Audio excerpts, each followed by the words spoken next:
The Guardians of the Galaxy set up shop in their cool new headquarters on nowhere. Things were going pretty well until they got attacked by the sovereign warrior dude named Adam, who was created by their high priestess Aisha. The jerk managed to seriously hurt Rocket, but luckily Nebula stabbed him and ran off like a scaredy cat. Get hyped for an action-packed sci-fi extravaganza with Guardians of the Galaxy Volume 3.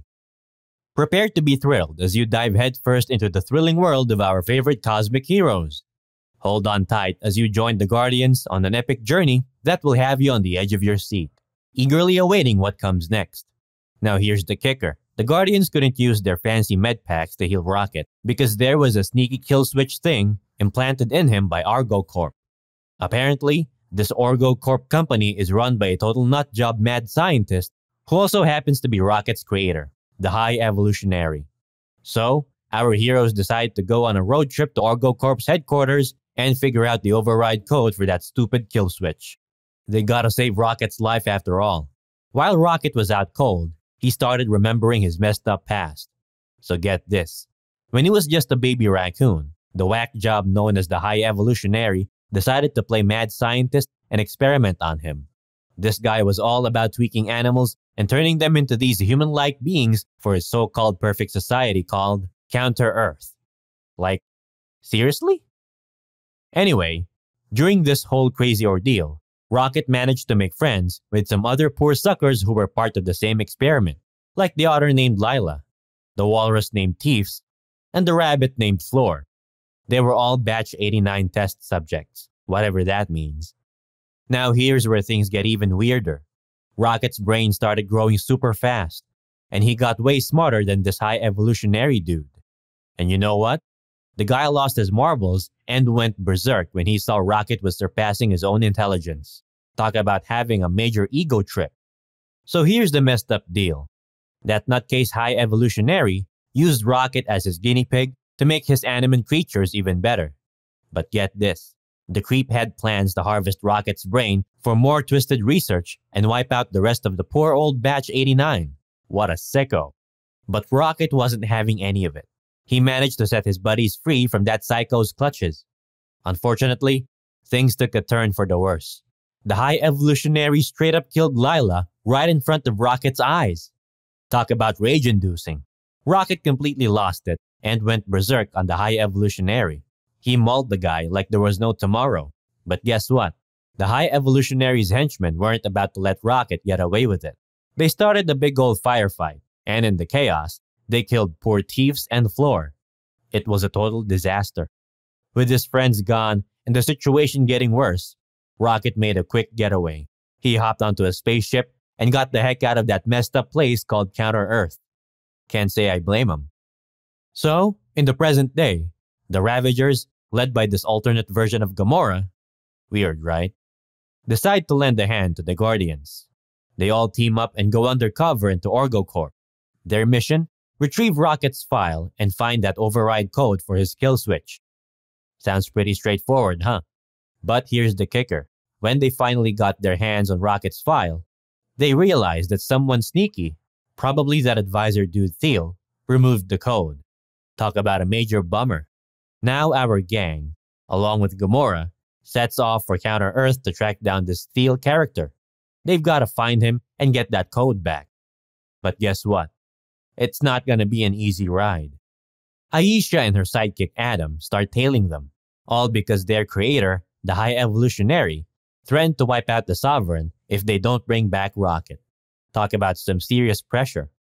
So, the Guardians finally make it to Counter-Earth, and they find their way to this fancy-sounding place called the Arret Laboratories Complex. Drax and Mantis decide to stick with Gamora and Rocket, while Peter Quill, Groot, and Nebula head off to check out Arret. But of course, things can never go smoothly. Nebula gets stopped by some pesky guards and is forced to hang outside while Quill and Groot get to go inside. Meanwhile, Drax pulls a sly move and convinces Mantis to go after Quill's group.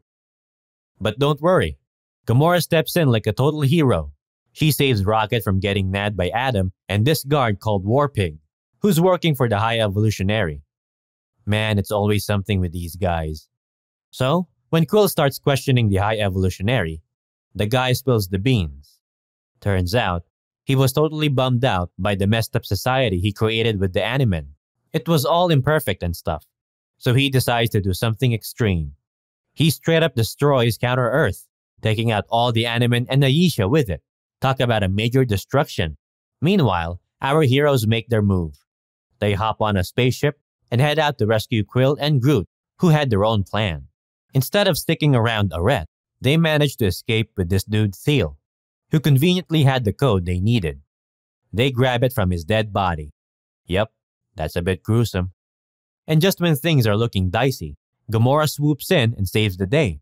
And now here's where it gets intense. Quill's group gets their hands on the code, and they're in a race against time. Rocket's heart stops, and he goes through this trippy near-death experience, where he meets up with his old pals Lila, Teefs, and Floor. It's like a crazy reunion in the afterlife or something. Lila gives Rocket a heads up, saying it's not his time to kick the bucket just yet. Meanwhile, Quill works his magic with the code, disabling that annoying kill switch and reviving Rocket's heart. Crisis averted. As for Drax, Nebula, and Mantis, they stumble upon this crazy scene on Arret. It's like a whole army of genetically modified humanoid kids or something. Pretty freaky. But before they know it, they get captured. Of course, the rest of the Guardians won't let their buddies stay in the clutches of the High Evolutionary. They launch an epic rescue mission and go head-to-head with his forces. It's an all-out battle. And you better believe our heroes are gonna give it their all. So, Kraglin goes all out and starts blasting Arret with Nowhere. And let's just say it's game over for that place. Total Doomsville. But here's the twist. Kraglin redeems himself by swooping in and saving the citizens of Nowhere from some attack. Talk about a heroic move. Now, the High Evolutionary is all about making a hasty retreat, but his crew has had enough of his nonsense and decides to mutiny. Bad move on their part, because the High Evolutionary doesn't mess around. He takes them out, one by one. Yikes. Meanwhile, Drax, Nebula, and Mantis find themselves facing off against three big, monstrous obelisks. But hey, things aren't always as they seem. Our gang manages to befriend these beasts and use them to escape. Pretty wild, right? And guess what? They reunite with Quill's group, just in the nick of time. But hold up. The Guardians aren't ready to pack up and leave just yet. They decide to stick around and do some good. They're all about rescuing these children who are in trouble. And get this, these kiddos manage to escape to Nowhere through some telekinetic tunnel thingy thanks to Cosmo. Talk about a crazy ride. Rocket stumbles upon a bunch of poor animals locked up on the ship, but before he knows it, the High Evolutionary jumps him. Lucky for Rocket, his fellow Guardians come to the rescue and put a lid on the High Evolutionary's mischief. And get this, Rocket actually decides to spare the guy. What a twist. Our heroes are all about doing the right thing, so they go ahead and save those imprisoned animals. They're not leaving anyone behind. They bring the animals back to Nowhere, where they'll be safe and sound. Now here's a close call for Quill. The dude almost bites the dust, trying to cross over. But guess who saves the day? None other than Adam himself. Turns out, Adam had a change of heart after Groot saved his butt back on Arret. Talk about a turnaround. In the aftermath, Quill decides to leave the Guardians, naming Rocket as a captain. Quill travels to Earth to reunite with his grandfather, Jason. Mantis embarks on a journey of self-discovery with the Obelisks. Gamora reunites with the Ravagers, and Nebula and Drax remain on Nowhere to raise the rescued children. In a mid-credits scene, the new Guardians consisting of Rocket, Groot, Kraglin, Cosmo, Adam, and Phyla, one of the rescued children, and Adam's pet Blur, take on a new mission.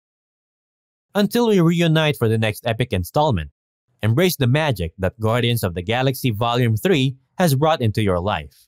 Let the thrill linger and the anticipation grow. We'll meet again soon for more exhilarating journeys through the vastness of the galaxy. Stay tuned!